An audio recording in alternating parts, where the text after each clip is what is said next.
Les messages de prévention du suicide semblent fonctionner. C'est du moins ce que l'on constate à la lumière de récentes statistiques. Au moment où le nombre d'appels augmente dans les centres de prévention, le nombre de suicides se stabilise et diminue même dans certains cas. Jean-François Dumas. Centre de prévention du suicide, bonjour. Les appels à l'aide se succèdent au centre de prévention du suicide d'Arthabasca et de l'Érable. Ils ont en fait augmenté de façon importante dans les 18 derniers mois. En une année et demie, on a 147 de plus d'appels sur nos lignes d'urgence. Des appels à l'aide qui font sans doute une différence. Le nombre de suicides a diminué dans les MRC d'Arthabasca et de l'Érable. Il est passé de 21 par année en 2012 à 8 en 2014.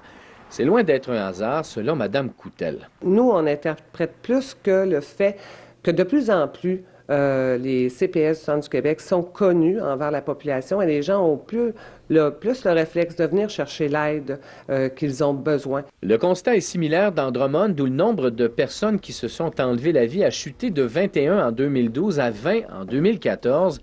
Bien que plus modeste, la cadence des appels à l'aide s'est pourtant là aussi accentuée dans la dernière année. On n'est pas dans une augmentation comme Catherine. Par contre, on voit des appels augmenter, effectivement. Je dirais peut-être un 30 % de plus d'appels sur nos lignes. En Estrie, le Centre de prévention du suicide Je vis traite aujourd'hui 3 fois plus d'appels qu'il y a 5 ans. Malgré cela, le nombre annuel de suicides reste relativement stable, avec 50 passages à l'acte en 2014.